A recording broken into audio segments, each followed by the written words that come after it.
Hello friends, welcome to our channel Janta Shikshan Prasarak Mandal Chandanapuri, and today we are going to learn a nice poem from 10th syllabus, unit 2.1, You Start Dying Slowly, written by a famous Chilean poet, Pablo Neruda. Pablo Neruda is a Chilean poet. Chile is a country and the citizens of that country is called Chilean. As like the people from India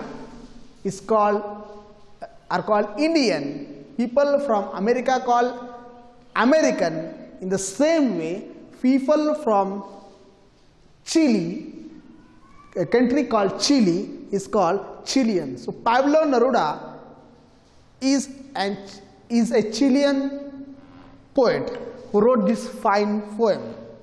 Friends, this poem is a basically didactic poem. So what is didactic poem? What are its features? So I am going to speak on that. Friends, didactic poem is basically an instructional poem or an informational poem. Means the main view of the poem is to instruct the reader or to inform the reader or to teach the reader. In other words, we can say that in didactic poem we may see some advices of the poet, by the poet to the readers, and the poet emphasize on that advice to the reader. He is telling us the importance of his advice. So, in the same way, in this poem also, poet tells us some bits of advice, which advices he shared through the poem. We are going to see from the poem. I am going to read first stanza. See, if you do not travel, if you do not read, if you do not listen to the sounds of life, if you do not appreciate yourself, you start dying slowly. मी मगाशीच सांगितलं की ही कविता एक डिडॅक्टिक कविता आहे. डिडॅक्टिक कविता म्हणजे आपल्याला काही उद्बोधन करणारी, आपल्याला काहीतरी सल्ले देणारी, शिकवणारी, काहीतरी गोष्टींचं ज्ञान करून देणारी अशा प्रकारची जी कविता असते त्याला डिडॅक्टिक कविता म्हणतात. आणि मग या डिडॅक्टिक कवितेच्या वैशिष्ट्यांप्रमाणेच कवीने या कवितेतून आपल्याला काही सल्ले देण्याचं काम केलंय, काहीतरी उद्बोधन करण्याचं काम केलंय, डायरेक्शन करण्याचं काम केलंय. ते म्हणजे असं की पहिल्याच कडव्यामध्ये कवी म्हणतोय की if you do not travel, जर तुम्ही प्रवास केला नाही, travel means go from one place to another, एका ठिकाणाहून दुसऱ्या ठिकाणी जाणं, व्हिजिट करणं, त्या ठिकाणचा निसर्ग सौंदर्याचा आनंद घेणं, जीवनाचा आनंद त्या निमित्तानं घेणं, हे प्रवासातून होत असतं. आणि म्हणून कवी म्हणतो, जर तुम्ही if you do not travel, जर तुम्ही प्रवासाचा आनंद घेतला नाही, प्रवास केला नाही, if you do not read, जर तुम्ही वाचलं नाही, बाबासाहेब आंबेडकर म्हणालेत वाचाल तर वाचाल, आणि जीवनभर जर आपण वाचण्याचा व्यासंग धरला तरी देखील आपण या ज्ञानाच्या महासागरात घोटाभर देखील प्रवास करू शकत नाही. इतकं ज्ञान हे विस्तृत आहे आणि ते विस्तृत ज्ञान मिळवण्यासाठी आपल्याला विस्तृत वाचन करायला हवं.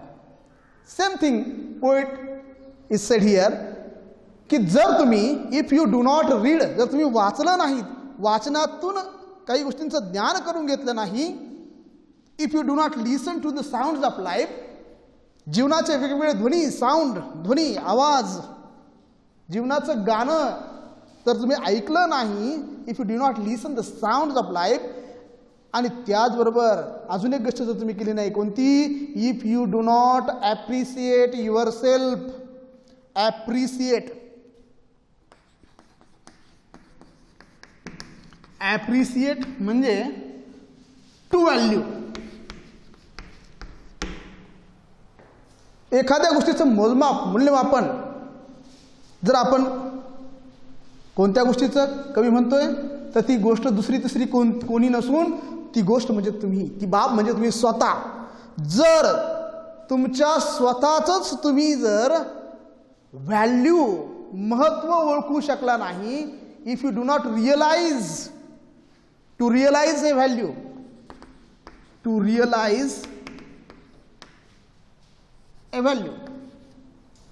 ॲप्रिशिएट म्हणजे काय, किंमत ओळखणे. टू रिअलाइज ए व्हॅल्यू, जर तुम्ही स्वतःच मूल्य, किंमत ओळखू शकला नाही, स्वतःलाच तुम्ही ओळखलं नाही, कमी लेखत राहिलात, तुमच्यात काय चांगल्या गोष्टी आहेत, काय तुमच्या प्लस पॉईंट्स आहेत, काय तुमच्या स्ट्रेंथ आहेत, if you don't recognise your strengths and not appreciate yourself, तर काय होईल, दुसरं तिसरं काही नाही मित्रांनो, तर निश्चितपणे यू स्टार्ट डाईंग स्लोली. तुम्ही तुमचा जीवनाचा आनंद हरवून बसाल आणि तुम्ही अप्रत्यक्ष जगतानाही मेल्यासारखे आहात. मरणाच्याकडे तुमची वाटचाल नक्कीच ठरेल. आणि म्हणून कवी आपल्याला या गोष्टी जर तुम्ही केल्या नाहीत, याचा अर्थ काय, तर कवीला अपेक्षित आहे, poet aspects that you should do this things, what ever things he said, त्या गोष्टी आपण करायला हव्यात. याचं महत्त्व जोरकसपणे पटवून देताना, इम्फॅटिकली सांगताना कवी आपल्याला या ठिकाणी नकारात्मक आठ सांगतो आहे. If you do not travel, look at the sentences. If you do not travel, if you do not read, if you do not listen, या इफने, इफ या कंजक्शनने जो क्लॉज सुरू होतो, दो, अल्दो, इफ अशा प्रकारच्या, अनलेस अशा प्रकारच्या कंजक्शनने जो क्लॉज सुरू होतो, त्या क्लॉजला, त्या उपवाक्याला कंडिशनल क्लॉज म्हणतात. काय म्हणतात, कंडिशनल क्लॉज. जर तर दर्शक उपवाक्य, जर तर दर्शक, जर असं झालं तर तसं होईल. या कवितेचं एक वैशिष्ट्य आहे, this is the feature of this poem, that initial lines of every stanza are a conditional clause. प्रत्येक कडव्याच्या ज्या काही सुरुवातीच्या ओळी आहेत, इनिशियल ज्या लाईन्स आहेत, त्या कंडिशनल क्लॉजेस आहेत.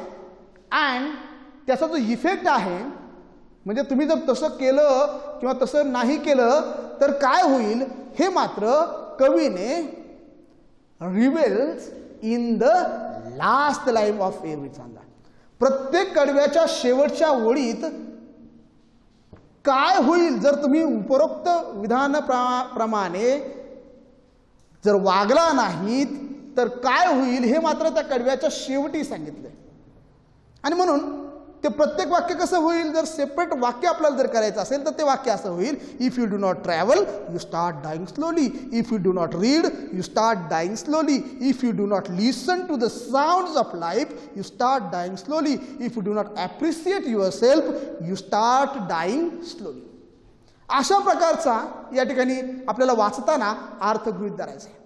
मात्र कवीने while writing this poem, the conclusion, the effect of conclusion is shared in the last line of the poem only. पहिल्या 3 किंवा 4 ओळी प्रत्येक स्टांजाच्या या कंडिशनल क्लॉजचा फर्स्ट पार्ट आहे आणि जो काही दुसरा भाग आहे त्या वाक्याचा तो क्लॉज कडव्याच्या शेवटच्या ओळीत कवीने मांडला आहे. हे आता इथून पुढे लक्षात घ्या, कारण अजून बाकीचे स्टांजाही आपल्याला त्याचप्रमाणे अभ्यासायचे आहेत.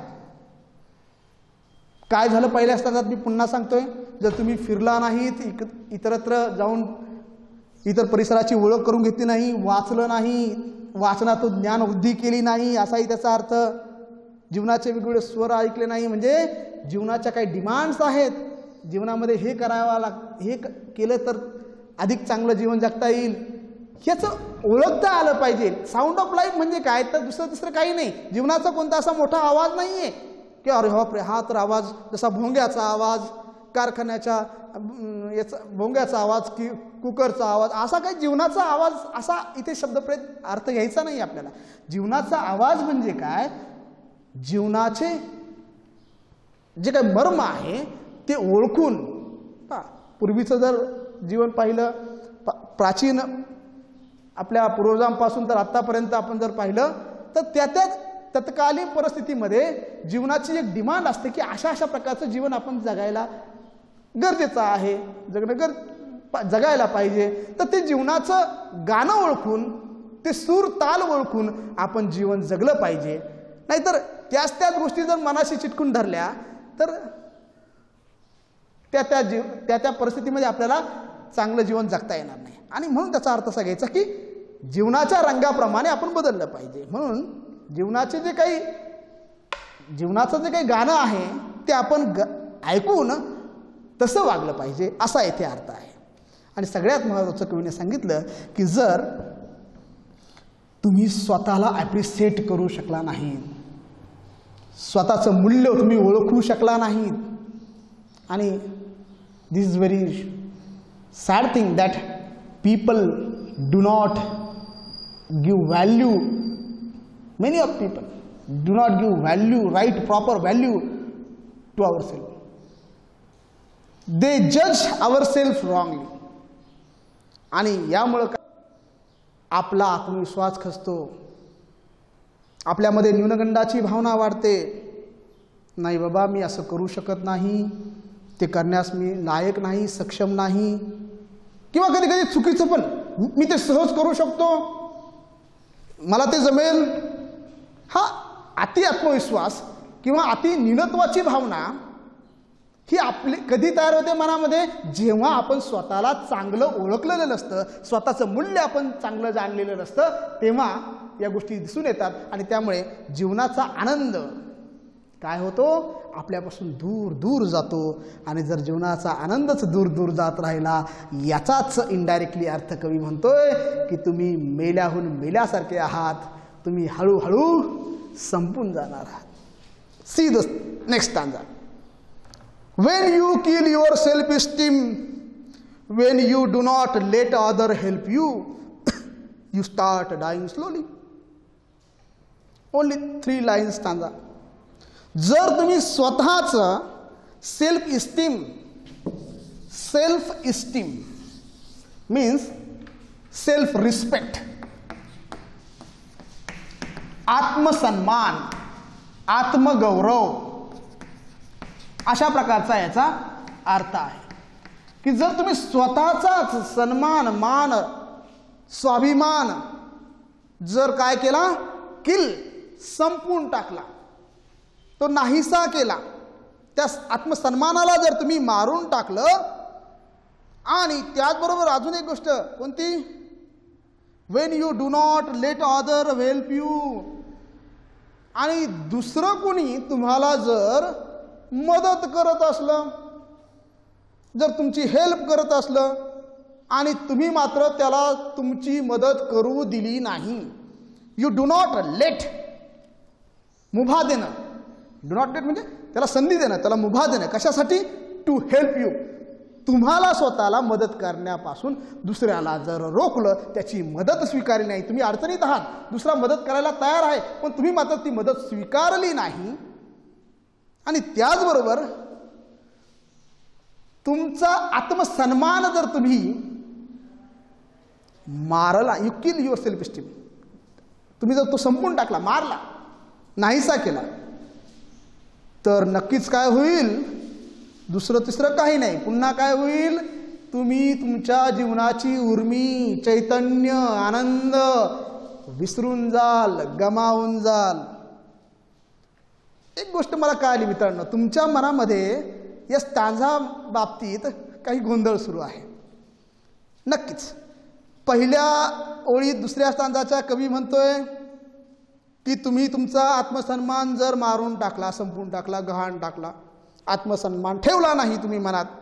आणि दुसऱ्या ओळीत काय म्हणतोय की जर तुम्ही दुसऱ्याची मदत, तुम्ही दुसऱ्याला तुमची मदत करू दिली नाही. म्हणजे थोडक्यात काय तर या दोन परस्पर विरोधी सल्ले, हे दोन्ही advices, the advices given in the first line of the second stanza and the advice given in the second line of the second stanza is controversy thing. या परस्पर विरोधी वाटतात, बरोबर ना? समजलं ना? तर या परस्पर विरोधी गोष्टी मांडून कवीला या ठिकाणी एक पोएटिक डिव्हाइसचा वापर करायचा, एक अलंकाराचा वापर करायचा, एक शब्द चमत्कृती साधायची आहे, स्वतःचं म्हणणं अधिक प्रभावी मांडायचं आहे. आणि म्हणून या परस्पर विरोधी दोन गोष्टी कवी मांडतोय. आणि म्हणून या ठिकाणी जो अलंकार आहे तो अलंकार आहे antithesis. Antithesis is the figure of speech is used when two controversy, to contrast things, to opposite things or to opposite ideas were explained in the same line. At the time of that, there is antithesis figures of speech. And so, in this line, there is this figure of speech is used by the poet.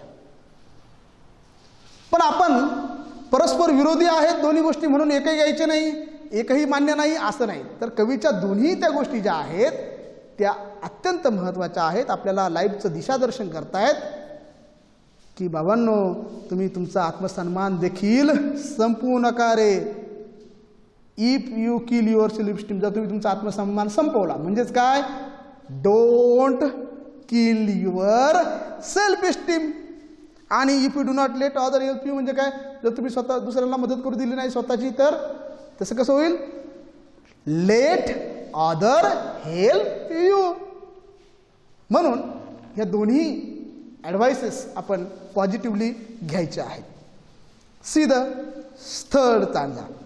If you become a slave of your habits, walking every day on the same path, if you do not change your routine, if you do not wear different colors, or you do not speak to those you don't know, you start dying slowly. In the third stanza also, poet shares us some pieces of advice. He said that जर तुम्ही, if you become a slave, slave means गुलाम होणं, slave गुलामी करणं. कशाची? Of your habits. Habit means routine, सवयी.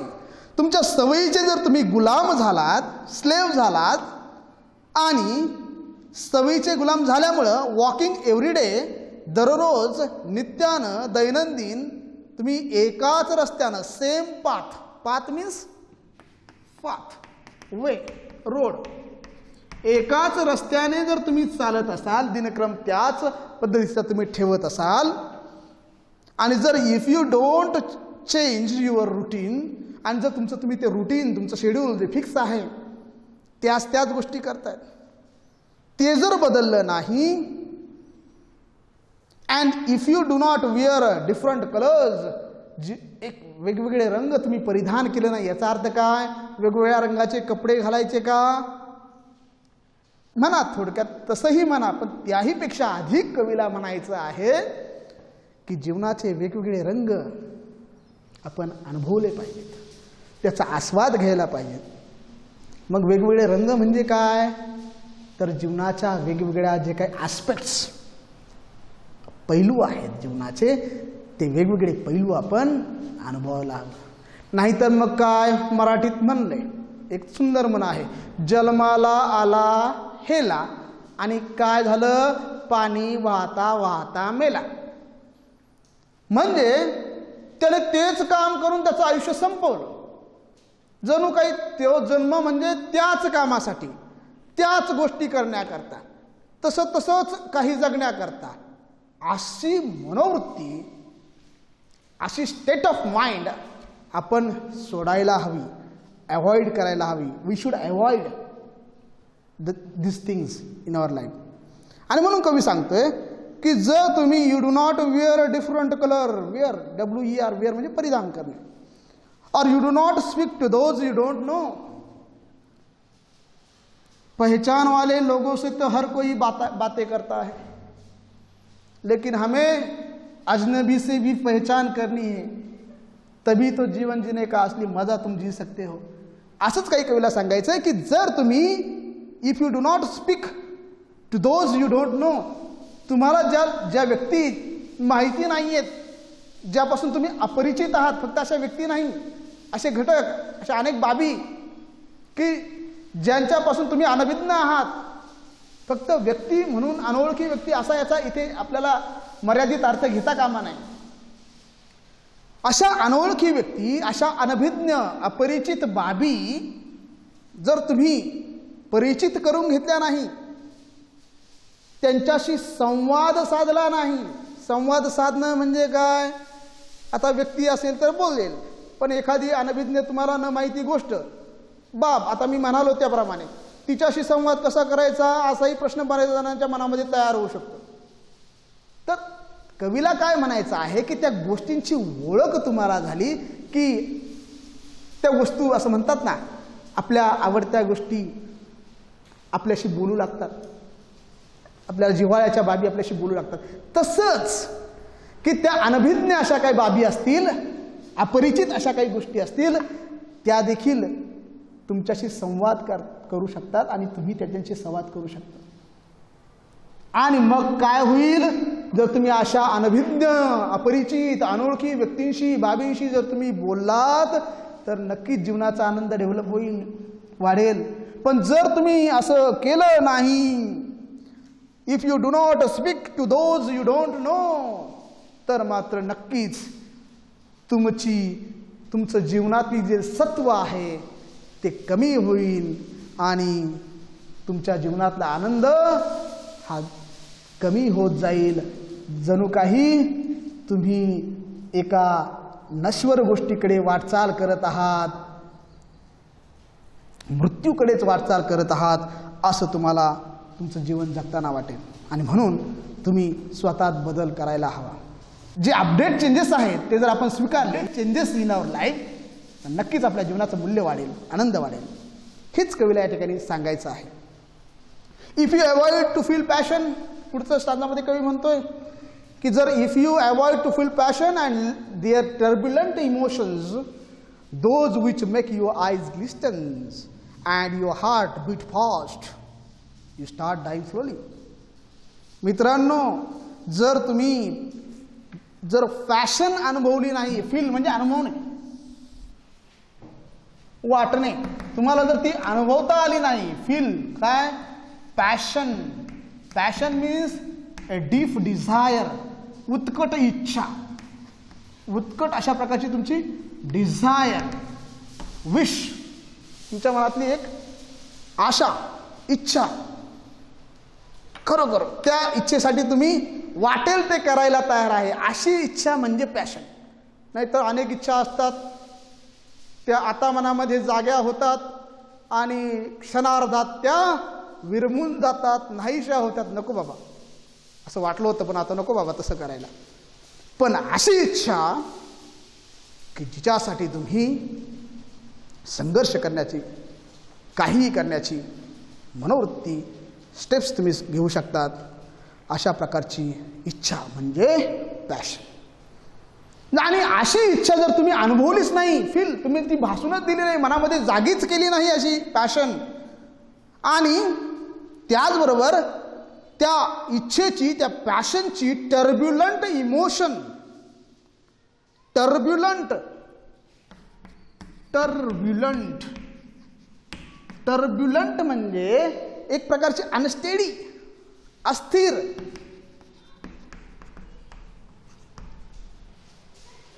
अशा प्रकारच्या भावना त्या इच्छेमुळं, या इच्छेमुळं काय होतं तर मनामध्ये अनेक टर्ब्युलंट, अस्थिर, अनस्टेडी अशा भावना, इमोशन्स, या इमोशन्स तयार होतात.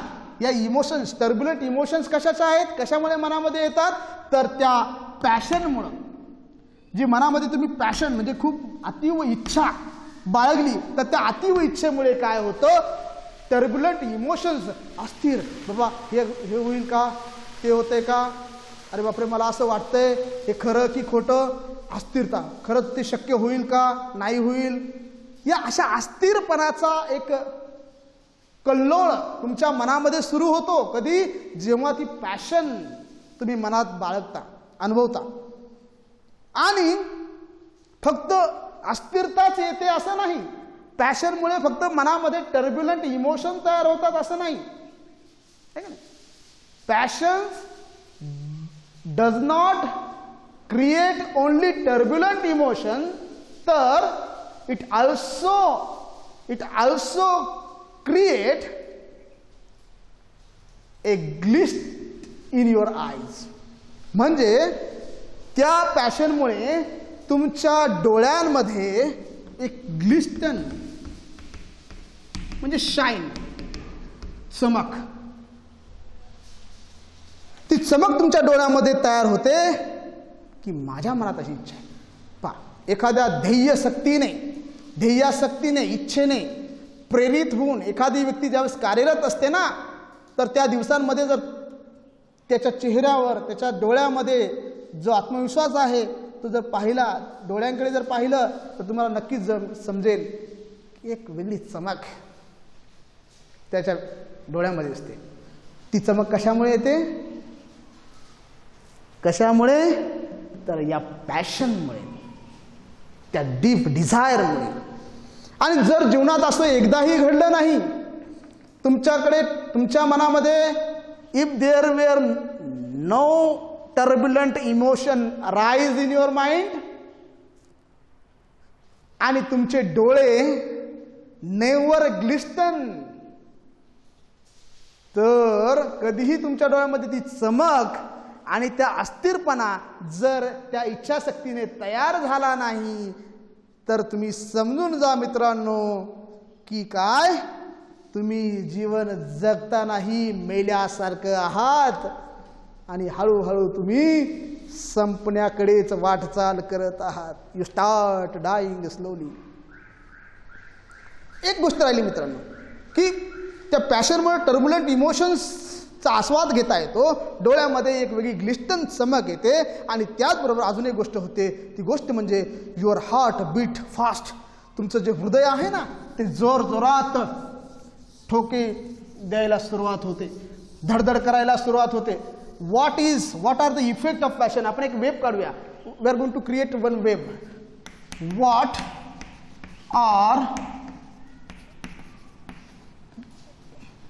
Is the effects of passion, to feel the passion. मनामध्ये जर अशा प्रकारची अतीव इच्छा जर बाळगली तर त्याचे इफेक्ट काय काय होतील. तर नंबर 1 इज काय होतंय, टर्ब्युलंट इमोशन्स क्रिएट,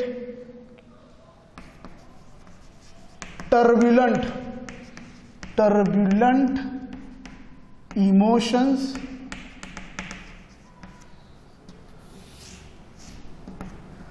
या पॅशनमुळे तुमच्या मनामध्ये टर्ब्युलंट इमोशन्स तयार होतात.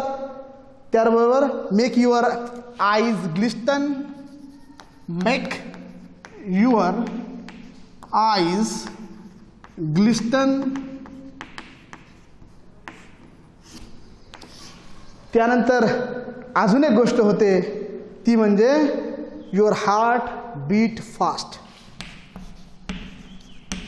Heart beats fast. आपली जी धड़कने आहेत वो धड़कने और भी तेज हो जाती है. ऐसा इफेक्ट इस पैशन का है. और अगर वो आपने कभी महसूस न किया तो आपने क्या जिया, आपने तो मरना ही पसंत किया.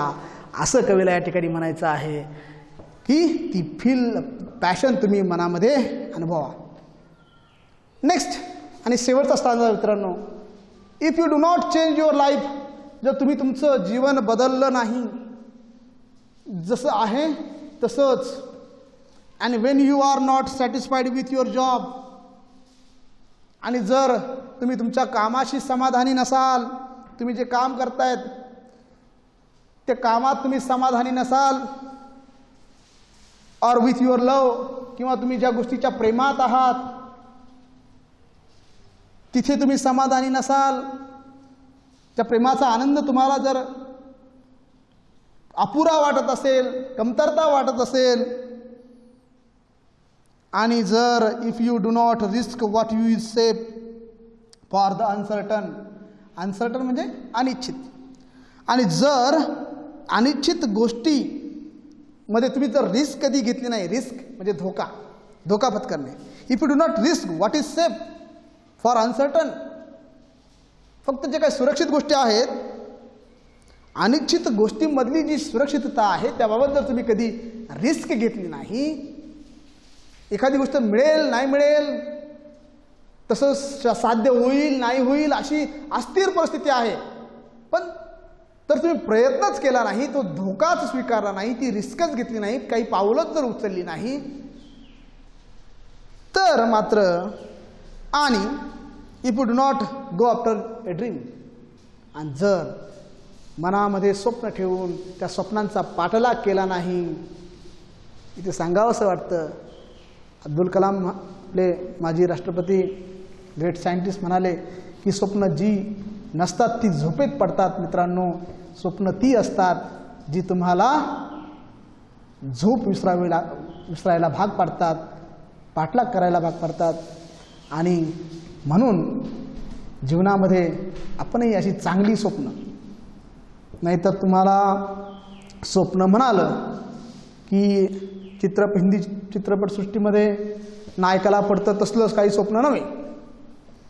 आपल्याला आपल्या जीवनाच्या दृष्टीने आनंद किंवा स्टेबल होण्याकरता, जीवनाचा आनंद योग्य तो चाखण्याकरता, जसं भविष्यात आपण घडावं, जसं भविष्यात आपण झालो पाहिजे, ही जी काही एक इच्छाशक्ती आहे, ती इच्छाशक्ती जर तुम्ही जागृत केली नाही आणि त्या निमित्तानं जो स्वप्नाविष्कार तुम्हाला होतो आहे तो जर तुम्ही कधी अनुभवला नाही आणि त्या स्वप्नांचा तुम्ही कधी पाठलाग केला नाही, स्वप्न मिळवण्याकरता जर तुम्ही कधी धडपड केली नाही, to go after pursuit, to go after म्हणजे परस्युएट, पाठलाग करणे.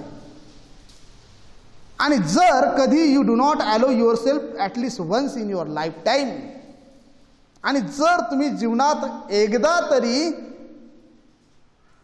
जर तुम्हाला स्वतःला मुभा दिली नाही, स्वतःला परवानगी दिली नाही, स्वतःला टू अलो युअर सेल्फ, तुमच्या स्वतःला मुक्त केलं नाही, कशा करता? For what? To run away from sensible advice. शहाणपणाचे सल्ले देणारे बरेच असतात, गुड ॲडवाइसेस प्रत्येकजण देतो. In life often we heard so many moral advices from the elders. सगळेच पालन करायचे का? all those advice we should follow or not, असा प्रश्न मनामध्ये असेल. आणि एल्डर्स लोकांचा तर आग्रह असतो, they insisting us to follow the advices given by them. पण एकदा तरी, कवी म्हणतो ॲटलिस्ट वन्स, किमान एकदा, ॲटलिस्ट किमान एकदा, once in your lifetime, तुमच्या जीवनामध्ये एकदा तरी तुम्ही अशा सेन्सिबल, शहाणपणाच्या, सुज्ञपणांच्या सल्ल्यांपासून स्वतःची सुटका करून घेतली नाही, त्या सल्ल्यांना एक्सक्यूज देऊन त्यातून पलायन तुम्ही स्वीकार नाही, तिथून तो सल्ला तुम्ही जीवनामध्ये जर अनुकरण केला नाही, असं कधी केलंच नाही, तर मात्र कवीने सांगितल्याप्रमाणे की तुम्ही तुमच्या जीवनाची उर्मी गमावून बसाल. You start dying slowly. खूप जास्त वाक्य या लाईन्स या स्टांजामध्ये आहेत शेवटच्या. आपण पुन्हा एकदा त्याचा थोडक्यात प्रकाश पाहूया. कवी म्हणतोय की if you do not change your life, तुम्ही तुमचं जीवन जर बदललं नाही, गरज ही काळाची जननी आहे असं आपण म्हणालो. रिन्यू झालं पाहिजे. We should renew our self. आपण स्वतःला रिन्यू म्हणजे नवीन, आणि म्हणजे पुनर्नवीकरण.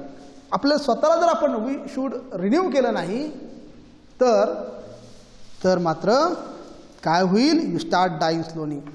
त्याचबरोबर तुम्ही समाधान नॉट सॅटिस्फाईड, समाधानी झाले कशाबद्दल? जे काम आपण करतोय आपल्या कामाप्रती आपलं समाधान असलं लाभलं पाहिजे, तर ते काम खऱ्या अर्थाने आपल्याला करायला हुरूप येतो. आपल्याला ज्या आवडीच्या गोष्टी आहेत, प्रेमाच्या गोष्टी आहेत, त्या जर आपल्याला ज्या काही लाभल्या आहेत त्याच्यातून आपल्याला समाधान मिळत नसेल आणि अस्थिर अशा गोष्टीतून, अनिश्चित अशा गोष्टीत आपण जर रिस्क स्वीकारली नाही, if you do not risk what is safe for uncertain. आणि पुढे कवी सांगतोय की जर तुम्ही स्वप्नाचा पाठलाग केला नाही, if you do not go after a dream, तर काय होईल? You start dying slowly. If you do not allow yourself at least one your lifetime to run away from sensible advice. आणि अशा शून्यपणाच्या सल्ल्यांपासून स्वतःला मुक्त जर तुम्ही करून घेऊ शकले नाही जीवनामध्ये एकदा तरी, तर याचा अर्थ दुसरा तिसरा काही नसून याचा अर्थ हाच की तुम्ही तुमच्या जीवनाचं चैतन्य, उर्मी, हुरूप गमावून बसाल, हळूहळू गमावून बसाल आणि जणू काही यू स्टार्ट डाईंग स्लोली, तुम्ही मरणाकडेच वाटचाल करत आहात. आय होप मित्रांनो की तुम्हाला ही कविता समजली असेल. यू अंडरस्टँड दिस पोयम असं मला वाटतंय. थँक्यू.